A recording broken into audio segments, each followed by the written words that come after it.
Hi viewers, welcome to our channel. ప్రస్తుతం మనతో పాటు సీనియర్ పొలిటీషియన్ అండ్ మాజీ హోంమంత్రి మైసూర్ రెడ్డి గారు ఉన్నారు. వారితో ఒకసారి మాట్లాడదాం. సార్ నమస్కారం సార్. సార్ ఎమ్మెల్సీ ఎన్నికల నుండి టీడీపీ పార్టీ తప్పుకుంది సార్. ఓన్లీ బొత్స సత్యనారాయణ గారు ఇంకొక ఇండిపెండెంట్ వ్యక్తి నామినేషన్ వేసేసారు. అయితే ఈ తప్పుకోవడానికి గల కారణాలు ఏంటంటే మొన్నటి వరకు కూడా బొత్స గారిని ఓడిస్తామన్నట్టుగానే వీళ్ళు మాట్లాడడం చూసాం టీడీపీ వాళ్ళు. సార్ సడన్గా ఎలక్షన్స్ దగ్గరకు వచ్చే టైంకి, నామినేషన్ టైంకి వీళ్ళు సైడ్ అయిపోయారు.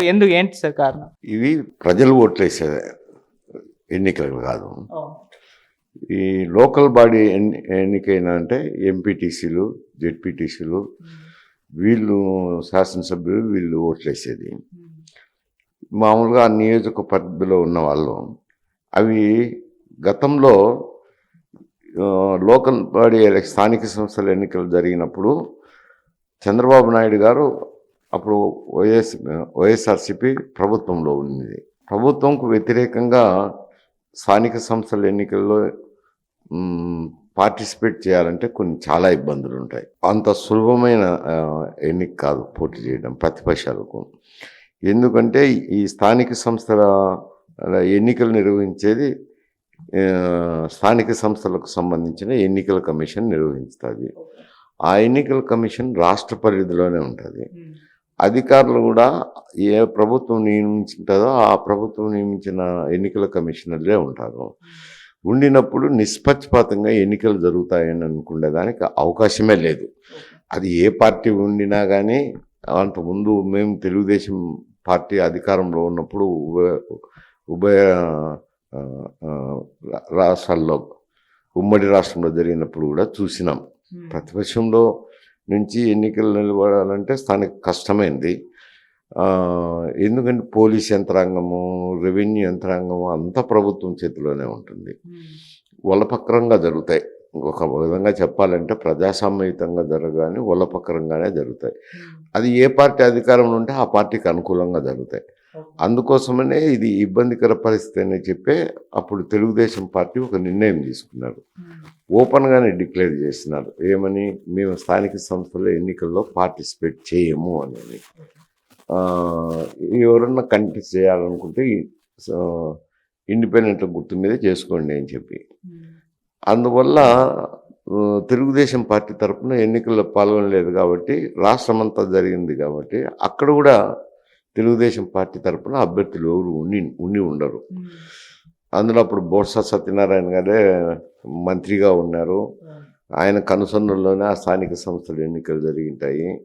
ఇంకా ఆయనకు సంబంధించిన వ్యక్తులే ఉంటారు కాబట్టి ముందైతే పోటీ చేయాలనేది అభిప్రాయం ఉండేది. ఎందుకంటే ప్రభుత్వం వచ్చిన తర్వాత స్థానిక సంస్థల్లో ఉన్న ప్రతినిధులు మారుతుంటారు.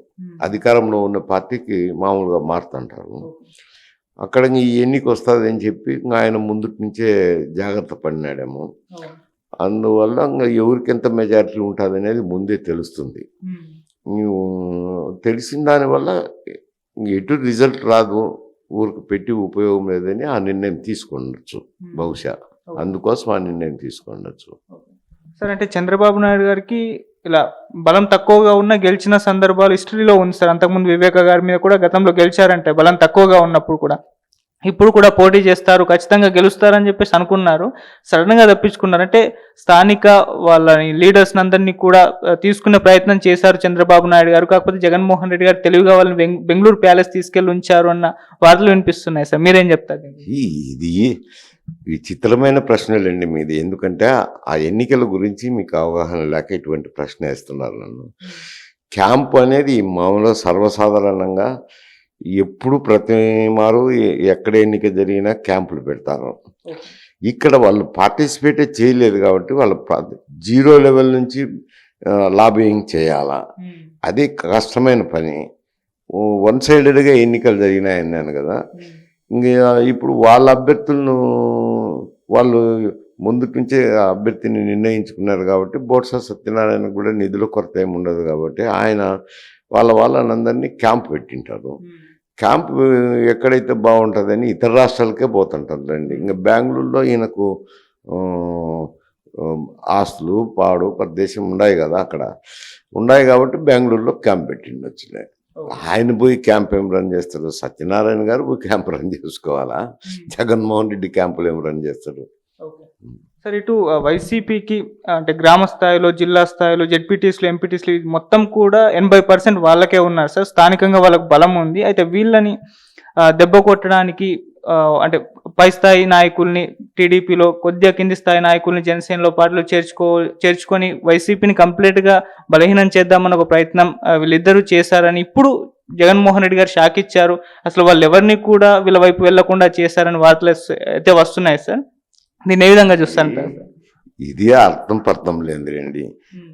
ఒక అభ్యర్థి ఒక పార్టీ మీద గెలిచిన తర్వాత డిఫెక్షన్ లా అనేది స్థానిక సంస్థల్లో కూడా ఉంది. అంత సులభమైన పని కాదు. ఎక్కడో కొన్ని చోట్ల వాళ్ళకు కొంతన్నా ఉంటే ఒక 30% అన్న అభ్యర్థులు ఉంటే ఒక 20% లాబింగ్ చేసేదానికి అవకాశం ఉంటుంది. పూర్తిగా కంటెస్టే చేయకుండా చాలించుకున్న తర్వాత జీరో స్థాయి నుంచి సమాన స్థాయికి రావాలంటే అది అప్పీల్ టాస్క్ అవుతుంది. అందులో క్యాంప్ రాజకీయాలు అనేవి అందరికీ తెలిసిందే. ఆయన ముందే నిలబడుకున్నారు కాబట్టి బొత్స సత్యనారాయణ కానీ వాళ్ళ అభ్యర్థులందరినీ ముందే క్యాంప్ పెట్టుకుంటచ్చు. అటువంటి చోట నిలబడి కూడా ఉపయోగం ఉండదు కాబట్టి వాళ్ళు సాధించుకున్నారు. దీంట్లో బలాలు బలహీనతల గురించి రాజకీయాల గురించి ఆలోచన చేయాల్సినంత అవసరం లేదు. అది స్థానికంగా పరిమితమైన ఎన్నికే. సార్ ఇటు వైసీపీ నేతలు వరుసగా అరెస్ట్ అవ్వడం చూస్తున్నాం సార్. అంతకుముందు పిన్నెల్లి, ఇంకొంతమంది, మళ్ళీ ఈయన ఒక జోగి రమేష్ వాళ్ళ అబ్బాయి కూడా అరెస్ట్ అయ్యాడు సార్. వల్లభనేని వంశీ కూడా అరెస్ట్ అయ్యే అవకాశం ఉంది అని అంటున్నారు. ఎందుకంటే ఆయనకు హైకోర్టు ముందస్తు బెయిల్ ఇవ్వలేదు. 20 వరకు ఎటువంటి యాక్షన్ తీసుకోవద్దని అన్నారు. మరి 20 తర్వాత అరెస్ట్ అయ్యే అవకాశం ఉంది అంటున్నారు. అంటే జగన్మోహన్ రెడ్డి గారు దీనిపైన కామెంట్ చేశారు. అంటే రెడ్ బుక్ రాజ్యాంగం నడుస్తుంది, వరుసగా మా మీద కేసులు పెట్టి అరెస్ట్ చేయిస్తున్నారు. దీన్ని ఆపకపోతే అంటే ఒక పిల్లిని కార్నర్ చేసి కొడితే అది కూడా తిరగబడుతుంది, అటువంటి పరిస్థితి మాకు వస్తుంది అంటున్నారు. ఏంటి సార్, ఇదేమన్నా కక్షపూర్త ధోరణిలో వెళ్తున్నారా టీడీపీ జగన్మోహన్ రెడ్డి గారు అన్నట్టు, లేకుంటే దీన్ని ఏ విధంగా చూస్తారంటారు సార్?